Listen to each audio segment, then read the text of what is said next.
Hey everybody, welcome back to Video Game Esoteric on our long-running series, the Unported Playlist, where I take a look at some of my favorite unported arcade games of all time. Today we're taking a look at Ace Drivers Final Lap from Namco. This is a quasi-sequel to the original Ace Drivers, and I will be showing a little bit of that game in the end of the video. Basically how it works is Ace Drivers was one course, Ace Drivers Final Lap was a revision that added 2 more courses and is the more fleshed out game. Either way you shake it though, this is an awesome racing game from Namco that I absolutely love. Before I get too far involved though, do me a huge favor, go down below, hit like, subscribe, ring that notification bell, definitely helps us out. And if you feel so inclined and want to support the channel, I've got a Patreon link down below as well. But Namco is always awesome at making racing games, and my favorite from them is Dirt Dash, but of course they're known for the entire Ridge Racer series. And Ace Drivers runs on the System 22 board, which debuted technically with Ridge Racer. There was a game called Sim Drive in 1992, but that was a special exhibition cabinet that's never been seen since then. Maybe it still exists in some private collection somewhere, who knows. But Ace Drivers is an awesome F1 style racing game. It's got everything you want in an arcade racer. It moves very quickly, the control is exceptional, the racing opponent AI is good, it's never too cheap, but it's never too easy. This is an awesome game that I never hear anybody talk about, and I have not seen a cabinet for this since the 90s. It definitely didn't hit as big as something like Daytona USA, where pretty much every third arcade's going to have a cabinet for it. If you see an Ace Drivers cabinet out in the wild, definitely play it, because it is extremely rare. I'm not sure which variant's rare, Final Lap that I'm playing here or the original, but if you see either one, definitely throw some quarters in and have a good time. But I love the System 22 graphically. This looks like if you taped 2 PlayStations together and doubled their ability to generate polygons, you would have the System 22. And a lot of people seem to think that this is based on PlayStation hardware because all of the Ridge Racer games came over from the arcade, but this is actually a Motorola 68000 series CPU with an Evans and Sunderland GPU. Apparently they were big in the sim and flight sim and military market, and they actually assisted Namco with making some of their boards. It's definitely some esoteric hardware. But outside of the hardware aspect, I just love this game.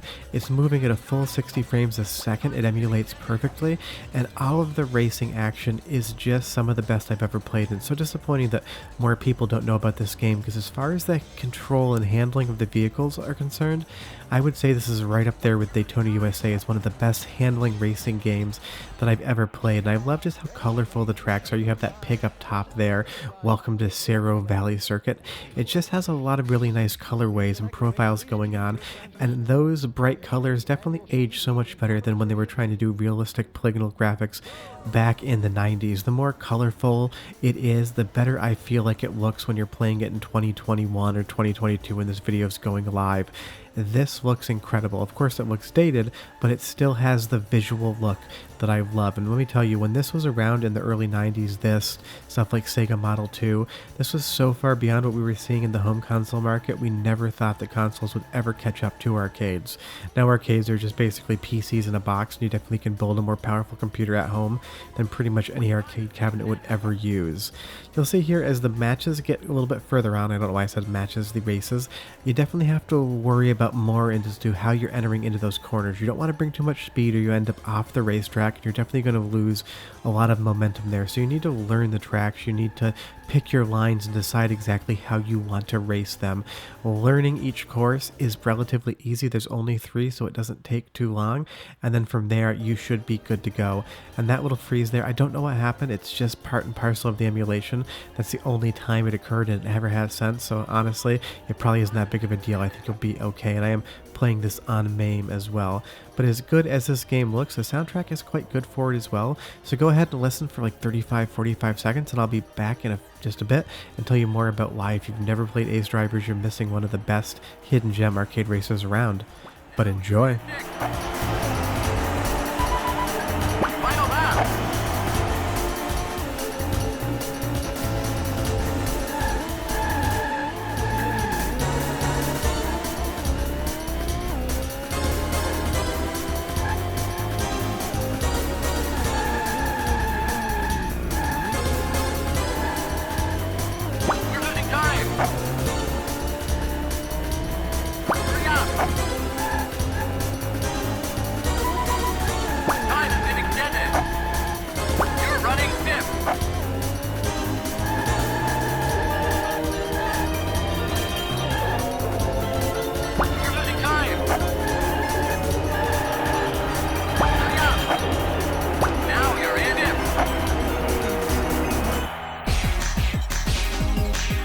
It's just that classic arcade racing soundtrack that you know and love, and pretty much every Namco game had that style of soundtrack back in the 90s, and I definitely think it's aged as well as the graphics have.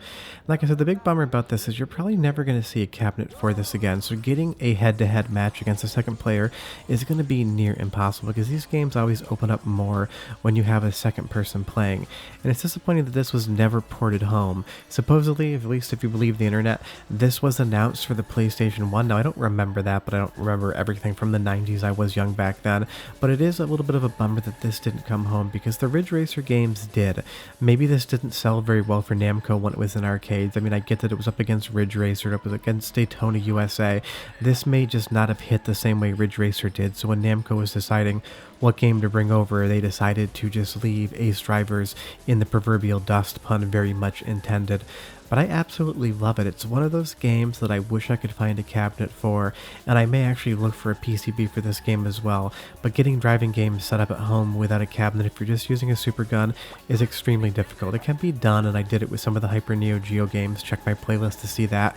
So you can get these games running at home if you don't want to buy the full cabinet. You just need to be very technically minded and very handy with a soldering iron and kind of understand how the games work. But the great thing is, if you don't want to do all that, and trust me, it's definitely for a very limited audience, you can just pop this game into MAME and it works perfectly fine. I'm running this on a i7 and a GTX 1080 Ti, and it's running at 60 frames a second absolutely perfectly. And that is the great part about this, is that no matter how you shake it, you're going to have a good play experience. And honestly, seeing the entirety of the game only takes about 15 to 20 minutes, and if you want to get better at it, you can, because you see there I did run out of time. And now what we're doing is we're moving back to the original Ace Drivers, because that sets you in the cockpit view versus being outside of the vehicle. So this is the original game, and what you were watching previously was Ace Drivers Final Lap. All this is a slightly different looking course compared to Final Lap, but you play from the inside of the cockpit. But this is all that the game was when it first came out. There was only one track, and that seems to be something that would happen sometimes with early 3D games, is that they would spend so much time learning how to work in 3D that there really wouldn't be much game there. You'll see that little fin on that car there said Polygonizer, and that was the name that they gave to the Namco System 22, because it was one of their first boards that could really push a lot of polygons around on screen at 60 frames a second. And I really do enjoy the cockpit view as well. It gives you a completely different sort of play experience. The sensation of speed is a little bit more, and I do appreciate that. But whatever version of this game you play, it is fun. But I definitely recommend Final Lap, just because you're going to get really bored of one course at one time. But in an arcade setting, this would have been great. It probably costs like $2 to play. You could complete one race in like 3 minutes. You got to see some awesome new graphical technology going on, stuff that you couldn't see at home. Then you'd get up and walk away and go play something different. So in that respect, at least back in the day, those games where you could see the whole thing for $2 to $4 were absolutely spectacular. But yeah, that's Ace Drivers Final Lap with a little bit of Ace Drivers mixed in. If you've never heard about it before, definitely check it out. And if you have played this, leave me a comment down below or tell me what your favorite arcade racing game is, because I love the entire genre, and I know a lot of you do too. Like I mentioned earlier, do me a huge favor, hit like, subscribe, and that notification bell definitely helps us out. Otherwise, I will be back next Sunday with another unported playlist. The long play of this will be the Monday after next, and I'll have videos throughout the week as well. But yeah, if you're into the arcade racing genre and you've never heard of Ace Drivers, you now have a game you 100% have to check out. Hope you enjoy, and we'll see you guys next time. Bye-bye. Well done.